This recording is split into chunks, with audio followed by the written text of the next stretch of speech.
मैंने देखी सीरीज़ दी Sandman season 1 और ये सीरीज़ देखने के बाद मैं इतना ही कहूँगा कि वैल्यू योर टाइम।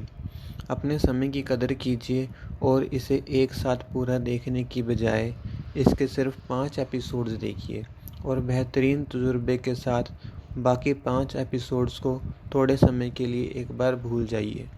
मैं कहूँगा कि जो मेन कैरेक्टर का बिल्डअप दिखाया गया है पहले 5 एपिसोड में, वो उसे एक लेजेंड कैरेक्टर के रूप में पेश करके क्लोज़र दे देता है और बाकी के 5 एपिसोड्स को इस सीज़न 1 का हिस्सा ना समझते हुए दूसरे सीज़न का हिस्सा मानकर आप इंजॉय कर सकते हैं, ताकि आपका एक्साइटमेंट पहले दिखाई गई स्टोरी को देखने के बाद उलझ सा ना जाए। ये बोलना बहुत ही दर्द दे रहा है कि शायद मेकर्स के पास पैसा बहुत था इस करैक्टर को इंट्रोड्यूस कराने के लिए, मगर एक प्रॉपर स्टोरी नहीं थी। काश वो इसे 2 सीजन्स या 2 पार्ट्स में रिलीज़ करते तो व्यूअर्स को ज़्यादा मज़ा आता। अब बात करूँ करैक्टर्स की, तो करैक्टर बॉस कमाल के हैं। पहला एपिसोड जिस तरीके के साथ शुरू होता है और ख़त्म होता है, उसी में आप एक सवालों की और भावनाओं की नदी में बहने लगोगे। एपिसोड के हर सीन में कैरेक्टर के साथ हर बार वही कनेक्शन बन जाता है, जो कि इसका बहुत बड़ा प्लस पॉइंट है। दूसरे एपिसोड में सीरीज़ में कहानी रफ्तार पकड़ती है और हमें एक रोमांचक सफ़र की तरफ ले जाने लगती है, जो कि 5वें एपिसोड में संतुष्ट ना करते हुए पूरा हो जाता है। इन सब एपिसोड्स में वीएफएक्स, सीजीआई, बीजीएम और दूसरे करैक्टर से होने वाली बातचीत भी आपको सिचुएशन से जोड़े रखती है। एपिसोड्स की ड्यूरेशन ज़्यादातर लंबी है और कहीं कहीं पे सीजीआई वीएफएक्स पे फोकस करते हुए डायलॉग्स ना होने के कारण बोरिंग या वेस्टेज सा फील देने लगती है। मेन लीड का परफॉर्मेंस एक टॉप लेवल पे शुरू होता है और टॉप लेवल पे ही चलता रहता है।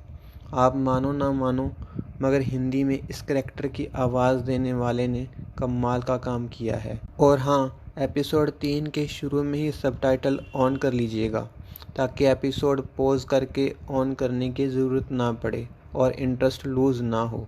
इन 5 एपिसोड्स को सीज़न 1 या कहूँ सीज़न 1 का पार्ट 1 मानते हुए मैं रेटिंग्स 4.5 दूंगा।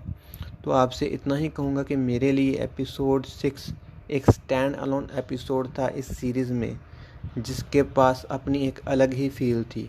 इस एपिसोड को 2 हिस्सों में बांटा जा सकता है। पहले 20-21 मिनट कमाल के टॉपिक पे थे, इमोशनली फुली पैक्ड और आउटस्टैंडिंग, इस पे मैं भी घंटों तक बात कर सकता हूँ।